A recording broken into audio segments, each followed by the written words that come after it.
change things up a little bit in this section is we're going to delve a little bit into the health policy, because we certainly, the first we talked about your whys. The first day was about your whys. This morning was largely about your hows. Now we're going to talk about sort of how we protect it, how we preserve it, how we advance it, what's happening in Washington in terms of national health policy, where we might see things going. So this is sort of your past, present, and future. Dr. Mike Karuchek is going to be our historian to sort of look back in the past and see how we got to where we were. But we're going to be led off by Brian Blase. So Brian and I think our paths first crossed probably about 2015, when I think I gave a lecture at a State Policy Network event in Nashville, Tennessee. And so I was given a talk about direct primary care, and you and I chatted for a little bit.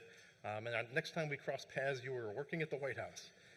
And so Brian was a health policy analyst,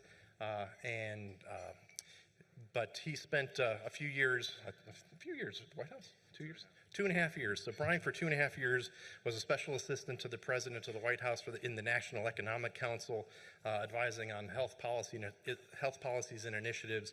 So he has been inside the belly of the beast and can kind of share what he sees sort of happening now, and sort of what his crystal ball is for what things might look like in the future. So if we welcome up Brian Blase, and he does need to catch a plane immediately after he talks, so apologies, he's going to kind of zip on out of here after his remarks.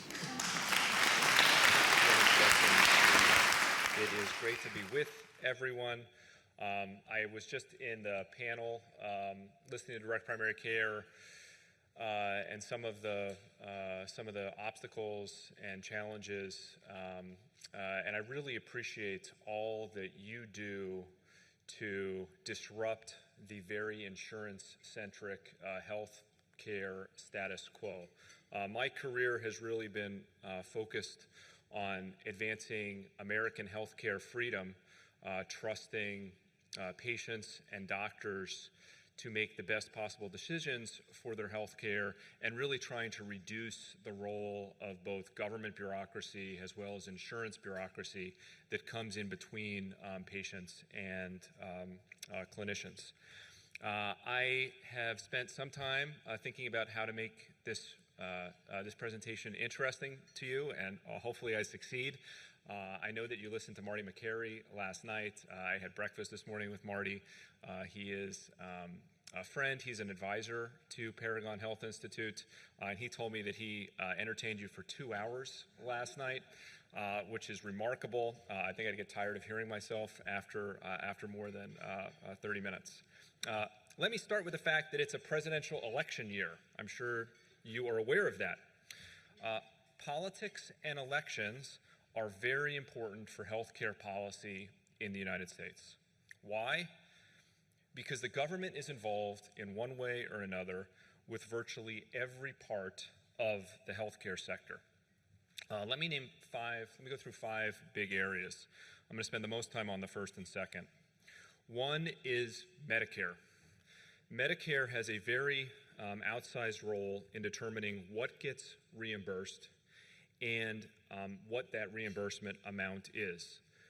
It leads to lots of inertia in healthcare, where new products and new innovation, it takes a while for CMS to figure out how to reimburse those products and services. Tends to diminish the beneficial forces of creative destruction, which hurt entrepreneurship in the healthcare sector. There are just a cycle of Medicare payment rules. This was something I didn't appreciate when I joined the White House, was what the annual process that the government goes through for revising and setting payment through Medicare. But there's about 12 payment rules that CMS releases every year. There are payment rules for inpatient services, outpatient services, SNFs, doctors, Medicare Advantage, basically everything in the sector. And the complexity of these rules is really astounding. For instance, for the fiscal year that began on October 1st, the new rule for hospital inpatient care is just short of 800 pages. And if you've ever looked at one of these rules, you'll notice the text is very small font, and there are generally 3 columns that you have to go through. The physician fee schedule for 2024 runs 1,227 pages long. Tremendous amount of power that the AMA has over doctor payments and figuring out the relative weights to place on the services that doctors provide. One of the things that's really peculiar about the way we determine doctor rates is that we try to value the costs of the inputs with no consideration for the actual value of the service to the patient, which is a very weird way to set prices. One of the problems with Medicare's payment rates, again, this is set by this bureaucracy in Washington, is that private insurers tend to adopt Medicare's approach for paying providers. So it amplifies Medicare's power throughout the healthcare system. Second way government influences healthcare policy is through tax policy. The big example here is the exclusion of employer-sponsored insurance premiums from federal income or payroll tax. The exclusion is regressive. It benefits high-income Americans more than lower-income Americans. It also incentivizes Cadillac comprehensive group health insurance through the employer. In addition to the employer-sponsored insurance subsidies, we now have a set of very large subsidies for the individual market, which are a creation of the Affordable Care Act. The Affordable Care Act imposed regulations on health insurance throughout the country, but the weight of the regulations is on the individual market for insurance, where people that don't have coverage through their employer or through a government program purchase coverage. The ACA has significant insurance regulation, primarily guarantee issue and community rating, so insurers have to offer products to everyone that applies during an open enrollment period and can't charge enrollees any difference based on health status. And those provisions obviously created some adverse selection and raised premiums, and a new set of very expensive subsidies was added in order for people to afford the insurance. Third big way government impacts the health sector is the Medicaid program. Medicaid is now over $800 billion in annual government funding for the safety net, and most of this government funding now goes through insurance companies. The vast majority of Medicaid enrollees are in managed care. So we have something like 75 million Americans enrolled in Medicaid managed care plans. Fourth area, licensing and scope of practice. Government sets rules on and limits on providers. One of the most significant are certificate of need laws, where in order for providers to expand capacity, they often need to go in front of a government board to ask permission to do so. And finally, the government has significant role over the approval process for pharmaceuticals and devices. Okay, so health policy is a big thing in Washington, D.C. Who is going to win the 2024 election? Lee said, I have a crystal ball. I thought there was no way President Trump could win in 2016. So my crystal ball is not always very accurate. But here's what I know about how the two parties are going to treat health policy in the campaign. Republicans are going to avoid it. They think the major issues that voters care about are the economy and immigration. And those are the issues that they're going to emphasize in the campaign. Democrats have the opposite view. They think that healthcare is one of their most favorable issues, with the top issue that you'll see Democrats focus on in 2024 in healthcare being abortion. That was the #1 issue ad that they ran in the 2022 congressional campaigns that went reasonably well for Democrats, given some of the headwinds that they faced with inflation. You'll also hear President Biden tout accomplishments with the ACA and some of the drug pricing provisions that his administration has enacted.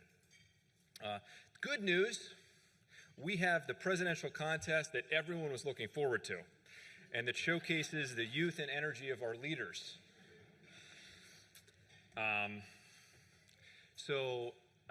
If you look at the prediction markets, it's pretty much a coin flip whether Democrats or Republicans will win the White House in 2024.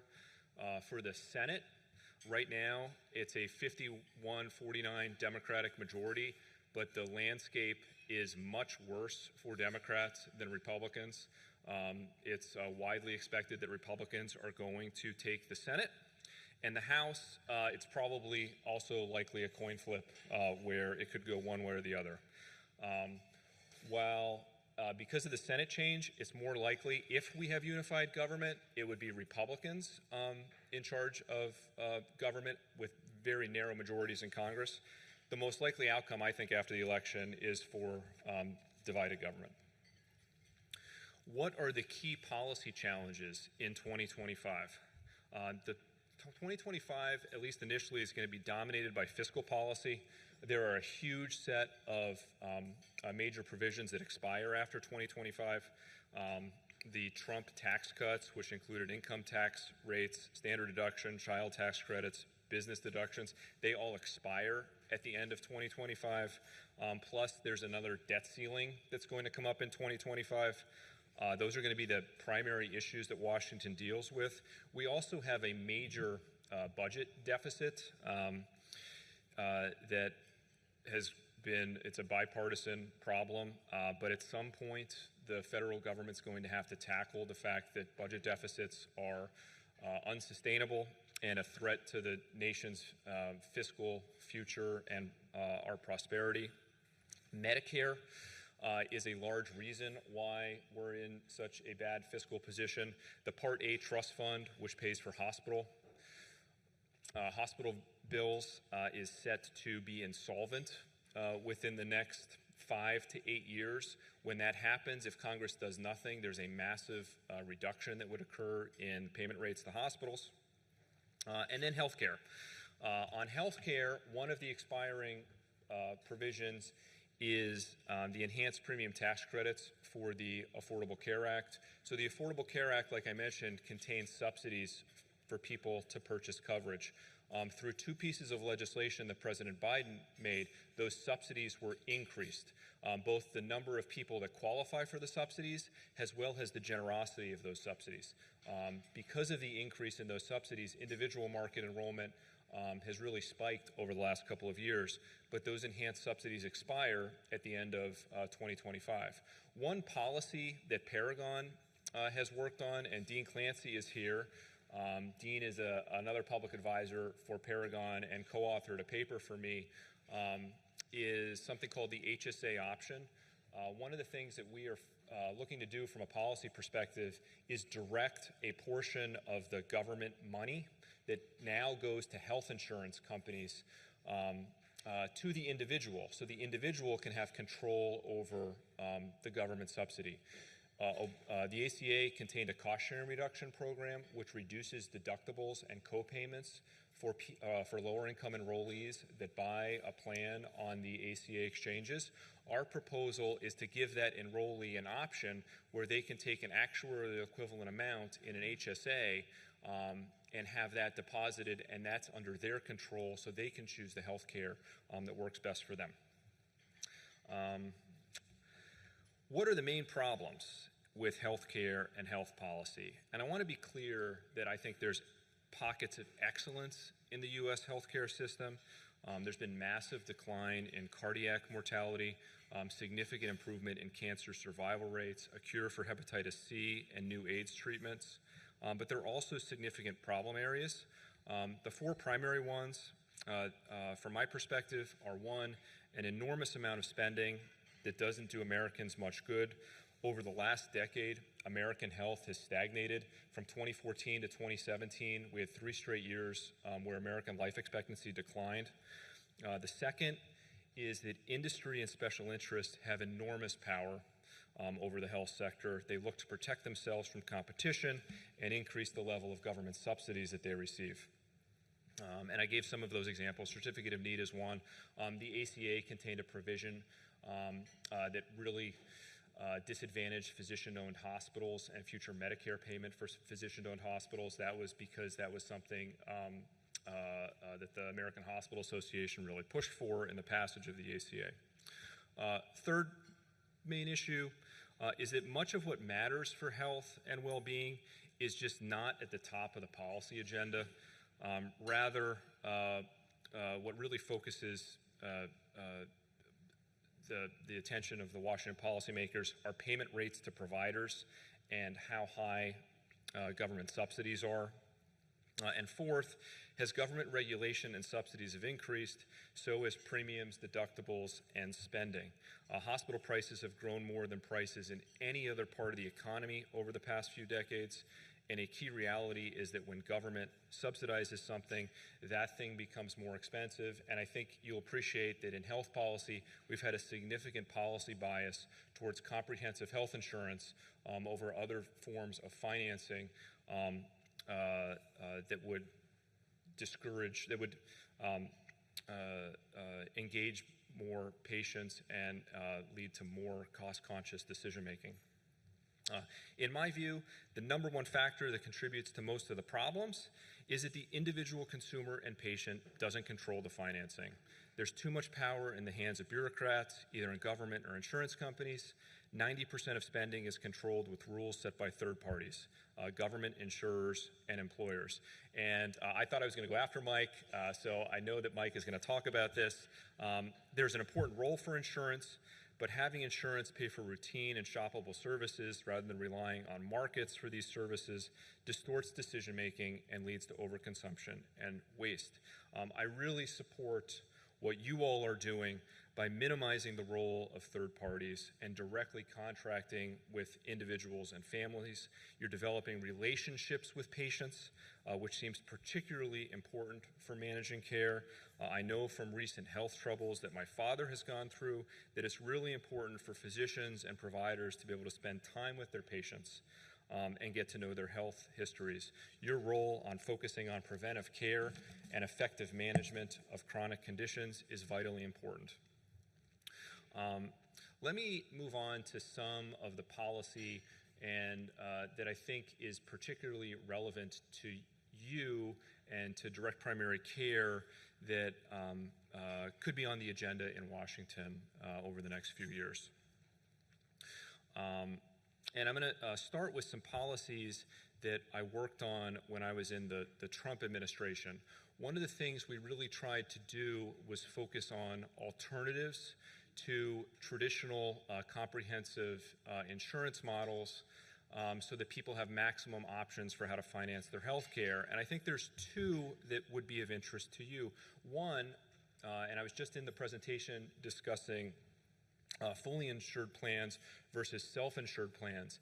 And I know that the self-insured insurance model, the self-funded model is much more compatible with what you're trying to do, setting up your DPC practices.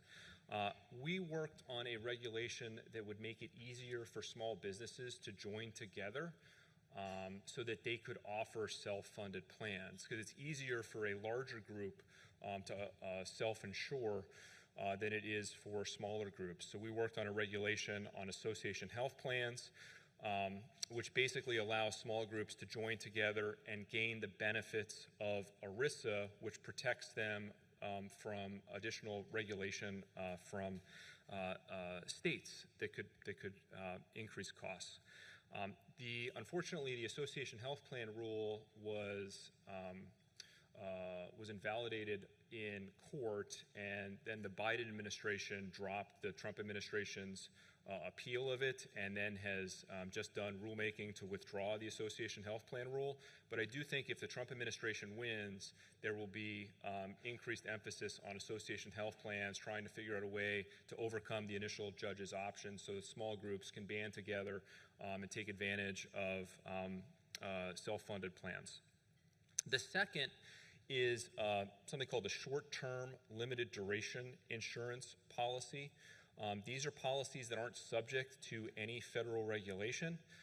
The Trump administration allowed people to purchase them for up to 3 years, and they allow medical underwriting. So people that are in relatively good health can get plans that are fairly cheap. They often you can come with high deductibles and would be a really, I think, compatible product for people because it's a catastrophic health insurance plan to integrate that with a direct primary care arrangement. The Biden administration, unfortunately, has proposed a rule to rescind the Trump administration's expansion of short-term plans. That rule is actually under OMB review right now, so it's probably going to be finalized within the next month. But you could see a change in administration, if there is a change in administrations, allowing short-term plans again. HSAs. So let me go to HSAs. I tried in every way possible to expand HSAs, both legislatively and administratively. HSAs are the best way for consumers to control their health care dollars. And if there's a significant tax benefit with HSAs, right, there's a triple tax benefit. You don't pay tax on the contribution, the investment grows tax-free, and as long as you make a withdrawal for a qualified medical expense, you don't pay any tax on that. We want HSAs to be compatible with DPC arrangements, and there were two questions, two problems that we encountered.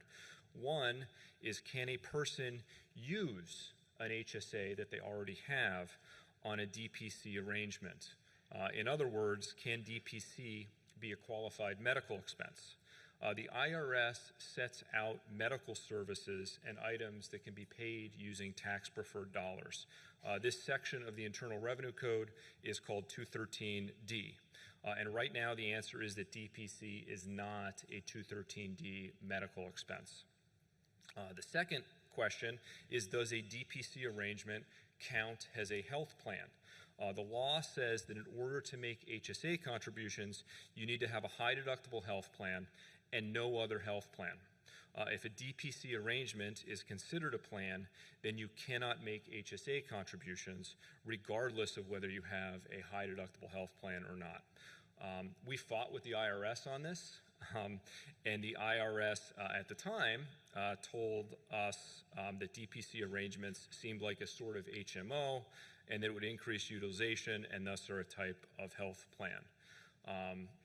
We tried to change policy in both these areas, so to have DPC count as a 213D medical expense and that people could use direct primary care without it counting as another health plan. We did not have success, but administrations do change policy from one to the next. For instance, there was a major part of the ACA where the Obama administration came down on one side of it, and the Biden administration revised their interpretation and came down on the other side of it. I'm talking about the family glitch, Dean. I'm not sure if anyone else is familiar with the family glitch, but you can see over time the agencies can change perspectives. Here's another solution, which would be a legislative solution. We want to expand the types of plans that can be integrated with HSAs. One way to do this would be to de-link the requirement of HSAs with high deductible health plans. In other words, you would let anybody be able to have an HSA. They wouldn't have to purchase a specific type of insurance plan in order to have an HSA. I supported that in 2017. I got the Treasury Department to give me an estimate of the budgetary cost. The budgetary cost would be pretty significant because it would be considered a pretty big tax cut. But what we did was focus on an alternative that I think gets us most of the way there, and it's creating an alternative standard. So an actuarial value is the percentage of expenses that an insurance plan pays, and we developed a policy, and I'm continuing to work on this at Paragon, that any plan designed below a certain actuarial value could be integrated with an HSA regardless of how it was designed. So you could have a high deductible health, you could have a direct primary care arrangement with one of these insurance plans, and that would be HSA compatible. I also, and I did not have this mentioned in what I was going to, in my prepared remarks, but based on the session I was just in, I think the self-funded health plans, the two parties have different views of self-funded health plans. The Biden administration, it has issued concerns about level-funded plans, and I believe they are looking at, and I don't know if they have proposed this or not, but placing limits on stop-loss plans. If they were to place limits on stop-loss plans, that could make self-funded plans more difficult for employers to use. There is, and this came up again with the networks, there's a company called Sidecar Health. I'm not sure if you're aware of Sidecar Health, but it's a no-network health plan. And basically it uses reference-based pricing, something that made a lot of sense for us when we were in the White House, and we tried to make sure the regulatory landscape was conducive to these types of payment arrangements. The Biden administration has been very hostile to these types of no-network health plans. There is an emphasis among Democrats on really building on the ACA, and that sort of comprehensive health insurance model where you need to have a network. Okay, I'm down to my last few minutes. Just a few other issues that are going to be on the radar, and I'm just going to quickly go through these. Artificial intelligence. Artificial intelligence is expanding rapidly. How is artificial intelligence going to be integrated, and how will it be regulated? Paragon is looking at a few papers on artificial intelligence and incorporating artificial intelligence into the delivery of healthcare. I think I'm pretty optimistic about AI. I think that AI has significant opportunity to make doctors more productive, hopefully by reducing things like the burden of electronic health records, and potentially improving diagnostics. Telehealth, coming out of the pandemic, telehealth surged. I think we are now, and I see myself now, telehealth surged. There's a lot of policies that are going to come on about the extension of telehealth. Paragon is working on some research on comparing benefits to patients of telehealth versus in-person visits. The ACA, will these expanded subsidies continue? I am very concerned that these expanded subsidies are going to crowd out other financing arrangements. They're really large. They will encourage small businesses to drop coverage. Small businesses under 50 don't pay penalties if they don't offer affordable coverage. I'm very concerned that an expansion of these subsidies is going to lead more small businesses not to offer coverage and crowd out other financing structures outside of sort of the ACA's emphasis on very comprehensive, heavily subsidized health insurance. Let me conclude with an article that I actually read in Health Affairs 2 days ago. And one of the authors is Jim Capretta, but I think it might offer you some encouragement about an expansion of direct primary care into Medicare. And this article said that currently physicians providing primary care to and managing chronic diseases for Medicare patients send claims to Medicare for each service they provide. As an alternative, these physicians could be paid a risk-adjusted monthly fee in return for a commitment to provide a defined set of services to the patients who select them. For instance, participating practices could be asked to submit a bid for the monthly charge they would request to cover a certain number of in-person visits, routine tests, and video and audio communication. When I read that, that sounded like a lot like direct primary care to me. Again, it's in Health Affairs 2 days ago. It is mentioned as a way to reform Medicare financing. And I think getting what you all do to penetrate as much of the healthcare sector as possible would really go a long way to improving the value that Americans get from all of our healthcare spending. Thanks for your time. Nice to be with you. Thank you very much for that, Brian. So I appreciate all of your past support for the direct primary care movement and your future efforts on that. obviously we worked very closely for a couple of years on that, and we got it to the 1 yard line and couldn't get it across the goal line, but we'll hopefully punch it across the goal line at some point here. So I know you have to catch a plane. Thank you very much.